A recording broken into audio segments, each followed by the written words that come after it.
अस्सलाम वालेकुम। ये ख़ुद पसंदी इंसान को या किसी भी मखलूक को, ये ख़ुद पसंदी आखिर कितनी पस्ती में धकेल सकती है, कभी हमने गौर से इस बात को सोचा नहीं है। ख़ुद पसंदी मुकाबले पे और फिर हसद पे ले जाती है, फिर गुस्से में बदल जाती है।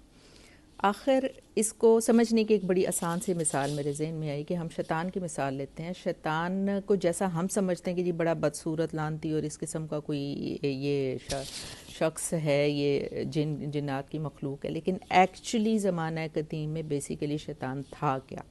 नाम इसके दो तीन थे। एक इसका लूसीफ़र नाम था, एक इसका अज़ाज़ील नाम था। और जो इसकी तीन बेस्ट क्वालिटीज़ थी इसके अंदर, सबसे पहली इसकी क्वालिटी ये थी कि इंतहाई खूबसूरत है। बला का हसीन जिसे कहना चाहिए कि बला का हसीन था, बला का खूबसूरत था और बला का ज़हीन था और मतीन था। इसकी क्वालिटीज़ ये थी। और इन क्वालिटीज़ की वजह से, अपने हुस्न की वजह से, क्योंकि अल्लाह ताला ने तो अपने आप को शुरू से पर्दे में रखा हुआ ना, तो रहता अर्श मौला के बिल्कुल पास था। अल्लाह ताला के सबसे क्लोजेस्ट कॉलोनी के अंदर ये बंदा, ये शैतान रहता था और पूरी की पूरी ज़मीन व आसमान के जितने काम थे ये उनका चीफ था, उनका हेड था। काम भी सारे यही करता था। अब सोचें कि इतना टैलेंटेड, इतना हसीन और इतना हसीन व जमील और ज़हीन बंदा, आदत क्या थी इसके अंदर? शीशा बड़ा देखता था, अपने आप को हर वक्त देखता रहता था और अपनी अप्रिसिएशन में मुब्तला हो गया। बैठते बैठते, पहुँचते पहुँचते बात यहाँ तक पहुँची कि उसने सोचना शुरू कर दिया कि मुझसे ज़्यादा खूबसूरत, मुझसे ज़्यादा ज़हीन और काम करने वाला सारे निज़ाम मैं संभाल रहा हूँ और तो कोई है ही नहीं। और अगर कोई और है ही नहीं तो बेसिकली मुझे गॉड होना चाहिए। ये ख्याल, ये वसवसा जो उसकी खुद पसंदी की वजह से उसके अंदर पैदा हो गया, अल्लाह से तो नहीं छुप सकता था।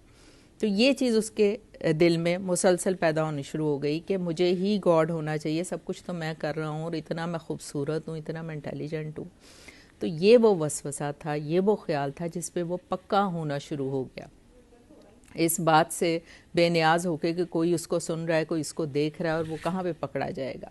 अपनी खुद पसंदी में, अपने हुस्न का शिकार होके उसने इस वसवसे के अंदर अपने आप को, यानी वो पक्का होना शुरू हो गया कि हाँ जी अल्लाह ताला तो गॉड तो मुझे ही होना चाहिए, सब कुछ तो मैं कर रहा हूँ।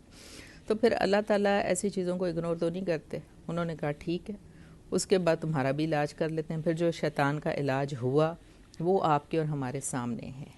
मेन बात क्या थी कि ख़ुद पसंदी। अब ये ख़ुद पसंदी आजकल के दौर में देखें, उसकी ख़ुद पसंदी को ज़लालत में बदलने के लिए, उसकी इंसल्ट के लिए कीचड़, मट्टी, जो गारा मट्टी होती है, वो जैसे कुरान में ज़िक्र है कि उस मट्टी से इंसान को बना के उसको नॉलेज दिया हज़रत आदम अलैहिस्सलाम को और उसके सामने खड़ा कर दिया और कहा कि करो सजदा।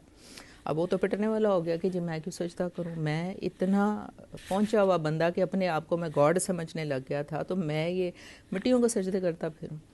तो ये झगड़ा वहाँ से शुरू हो गया।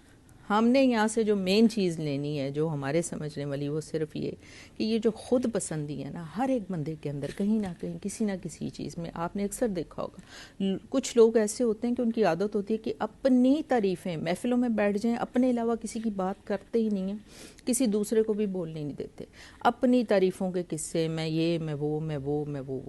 ये ख़ुद पसंदी जो है किस लेवल की बुरी आदत है। और ये अल्लाह ताला ने ख़ुद पसंदी के वजह से शैतान को कहाँ से कहाँ पहुँचाया। अल्लाह ताला हमें इन बुरी आदतों से बचाए, आमीन।